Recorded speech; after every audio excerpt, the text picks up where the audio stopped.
বন্ধুরা, আগে কিছু ছবি দেখে নিন। ছবি দেখার পর আপনাদেরকে ভিডিওটা বিস্তারিত বলছি।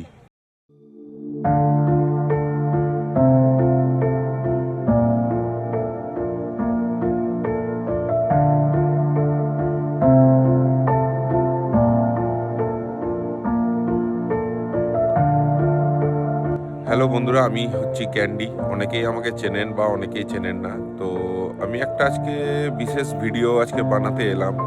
কারণ কি, যেহেতু আমি রেড রোজ ক্লাবের মেম্বার, সেহেতু অনেক মানুষের এখন কথাবার্তা এরকম যে তোরা তো রেড রোজ ক্লাবের মেম্বার, তোদের তো এখন আলাদাই অ্যাডভান্টেজ, বিজেপি জিতে গেছে, এই ওই মানে বিভিন্ন রকম মানুষ এখন কথা বলছে। তো তাদের উদ্দেশ্যেই আমি একটা ভিডিও আজকে এই ভিডিওটা আমি বানাচ্ছি। তো যারা বলছো যে আমাদের রেড রোজ ক্লাবের মেম্বার হওয়ার জন্য আমরা অ্যাডভান্টেজ পাচ্ছি, তাদের উদ্দেশ্যে বলছি যে যখন 2021 সালে আমরা বিজেপি পার্টি করতাম বা যারা আমাদের বিজেপি সাথে যুক্ত ছিল, তখন 21 সালে ভোটের আগে বা ভোটের পরে আমি আমার পার্সোনালি বলছি, আমাকে 3 মাস ঘর ছাড়া থাকতে হয়েছিল। তো 3 মাস ঘর ছাড়া থাকতে হয়েছিল। তখন কিন্তু আমার পাশে কেউ ছিল না। কিছুজন ছিল, দুজন বিশেষ করে, আমি যাদের নাম না নিয়েই থাকতে পারবো না। দুজনকে আমি অসংখ্য ধন্যবাদ। এক হচ্ছে আমাদের সিউড়ি বিধানসভার এমএলএ জগন্নাথ চট্টোপাধ্যায় মহাশয়, এবং রামপুরহাটের এমএলএ শ্রী দুবদা, এবং রেড রোজ ক্লাব। এরা আমাদের পাশে যেভাবে ছিল বা এখনও আছে, তাদের জন্য আমি বলি রেড রোজ ক্লাব।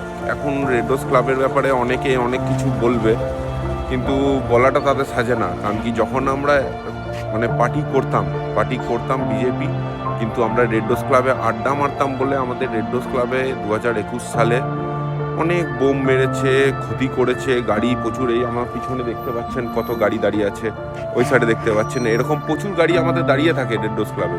এরকম গাড়ি দাঁড়িয়ে থাকা অবস্থাতে প্রচুর গাড়ি ভাঙচুর করেছে, প্রচুর বোম মেরেছে আমাদের ক্লাবে। তো যখন আমাদের ক্লাবে বোম মেরেছিল, তখন কিন্তু রেড রোজ ক্লাবের পাশে কেউ এসে দাঁড়ায়নি। আমরা যারা ছিলাম তারাই এখনো আছি, আছি আর থাকবো। আর রেড রোজ ক্লাবটাকে এখন মোটামুটি একটা ব্র্যান্ড ভেবে নিন। কারণ কি, যখন বিরোধী ছিলাম আমরা, তখন এই রেড রোজ ক্লাবের ওপর প্রচুর অত্যাচার হয়েছে, প্রচুর। সবাই আঙুল দেখিয়ে অত্যাচার করেছে। এই যে রাস্তায় দেখতে পাচ্ছেন, রেড রোজ ক্লাবের সামনের রাস্তায়, এই রাস্তার প্রতিটা লাইট বন্ধ করে আমাদের ক্লাবে বোম মারা হয়েছিল। আমাদের ক্লাবের প্রতিটা গাড়ি ভেঙে দেওয়া হয়েছিল। এই হচ্ছে আমাদের ভুতু কাকা।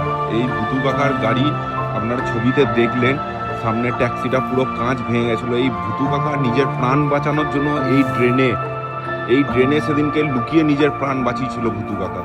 কি বলবে ভুতু কাকা, সেদিনকে কিরকম ভয়াবহ দৃশ্য দেখেছিলে তুমি? এই ড্রেনটা না থাকলে এই সন্ত্রাসবাদরা সেদিনকে যেভাবে প্রকৃত দৃশ্যটা আমি একমাত্র উপলব্ধ করেছি, অন্য কেউ জানে না। ওই জন্যে আমরা এখন সেই বুঝে খুব দুঃখের সাথে যে 5 বছর বেশি আছি, এটাই আমার কাছে। তো এই লোকগুলো সেই রাতে মোটামুটি মারা যাবার মতন অবস্থা। তো এই পাশের ড্রেনটাতে লুকিয়ে নিজের কোনো রকমভাবে প্রাণ বাঁচিয়েছিল।